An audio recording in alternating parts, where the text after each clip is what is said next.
Hey, what's up, everybody? The Ferg here, your host for Fergin' Around, where we're silly in life, but serious about rock and roll. Tonight, I wanted to ask you a question. What's your Kiss story? That's right. What's yours? I'll tell you mine. If you promise to tell me yours, I'm going to make this video. You make the next one telling us your Kiss story. Mine started with this album right here, Kiss Alive 3. Yes. And I'll tell you what's unique about my story is the fact that this happened around the summer right before my senior year of high school. You say, why is that significant? Because it's around the year 1993 and grunge was in full swing. Nirvana had already taken the world by storm. We were listening to, guys my age and girls, we were listening to Stone Temple Pilots and Pearl Jam, Soundgarden, that whole mix of sound. We were listening to Smashing Pumpkins, and then came Bush. And what's interesting is to all the metalheads and the rock and roll heads of my generation during that time, before Nirvana hit, we were thinking that Guns N' Roses was probably the top band in the world, the top rock metal band. And so it was real interesting when I got into the truck with a good friend of mine, and one day he's playing this CD. And I said, bro, what is that? Because I'm hearing explosions. I'm hearing drums that are blowing me away. I'm hearing a crowd. And you got to understand, all the bands that we had listened to growing up in the MTV generation, unless it was a live footage from a concert or clips from a concert, we didn't hear our bands playing live concert type albums, which is what Kiss became known for and what really skyrocketed them to stardom to begin with. But I didn't know all this. And so I'm hearing this unbelievable bass, unbelievable guitars and rhythm guitars, and this crowd interaction. So I asked my friend, I was like, dude, who is that? And he said, man, that's Kiss. And I said, man, you're BSing me. There's no way that's Kiss. He's like, yeah, dude, it's Kiss. And he showed me this album right here. I said, dude, you're effing kidding me. That is not Kiss. He's like, dude, it is. Listen. And so I'm listening to Creatures of the Night and Domino and Unholy, and I'm just being blown away. And I just told him, dude, I was like, dude, this is badass.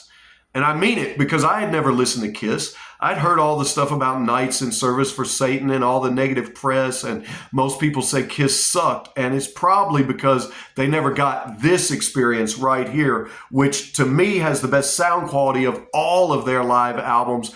But I was being blown away, absolutely hooked. And so I told him, I was like, bro, that's badass. And we listened to the entirety of that album before we got out of the truck, and I was hooked.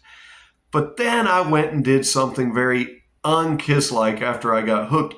There's a group of friends that used to hang out at a certain spot before our classes would start when we were in high school. And so that group comprised of guys and girls. And one of the girls we knew got to explain something. Back in those days, girls from our generation did what they call glamour shots. And I happened to stay the weekend with a good friend of mine one weekend, and he was showing me a picture of her glamour shot, and I was blown away. I was like, dude, she's really pretty. Wow. And I was impressed. But little did I know he was going to go and tell her what I said. So she comes to school all dolled up, man, I mean, from head to toe. And she comes and stands next to me in the crowd that we hang out with. And dude, I totally did something un-Kiss, like Gene and Paul never would have done this, but I totally ghosted her because another friend of mine comes running up out of nowhere because I'd been talking about Kiss to my buddies, and everybody's like, yeah, man, my dad used to listen to those, or my uncle, my aunt, and I got these tapes, man, these old records at the house. And so a friend of mine had come up to me, and I think he had Hot in the Shade in his hand, or maybe it was Animalized. And so we ran out to his truck to go listen to Kiss, and boy, was she mad at me the rest of the day. Oh, man. And I didn't even think about it at the time. And then later I was like, you're mad at me, aren't you? You're kind of pissed off at me. She's like, yeah. And I was like, did you do that for me? You got all dolled up? And she's like, well, duh. Yeah.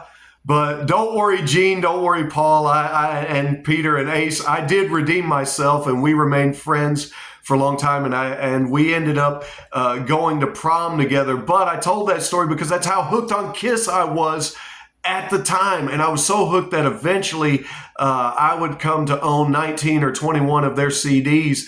But the ultimate experience was when all original members reunited after the MTV Unplugged session, and I got to actually go see them reunited on the Psycho Circus tour in Memphis, Tennessee at the Pyramid, one of the greatest live shows I'll ever see for the rest of my life while I'm on this earth. I got to see Gene coming out of the rafters playing God of Thunder and spitting the blood, and Ace setting his guitar on fire, Peter's drum riser just rising to the top, and of course he came out on the stool and sang Beth with a Rose for all the ladies and got all the female fans just super stoked. And of course Paul was swinging out over the crowd, just over our heads, and just, man, it was totally amazing. And that's why I'm telling you, if you've never, ever, ever been to a Kiss show, that's the only way you're going to come to love them. Because like I said, I'd heard the negative press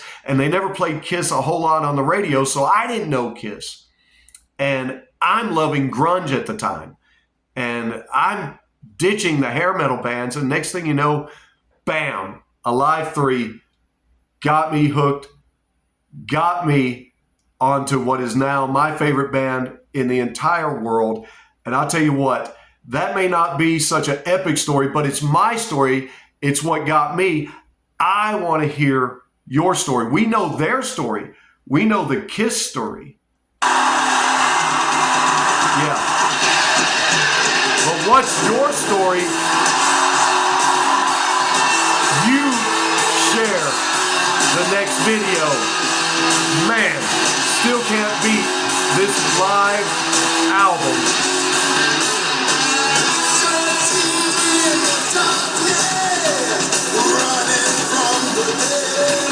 Now it's your turn. What's your Kiss story?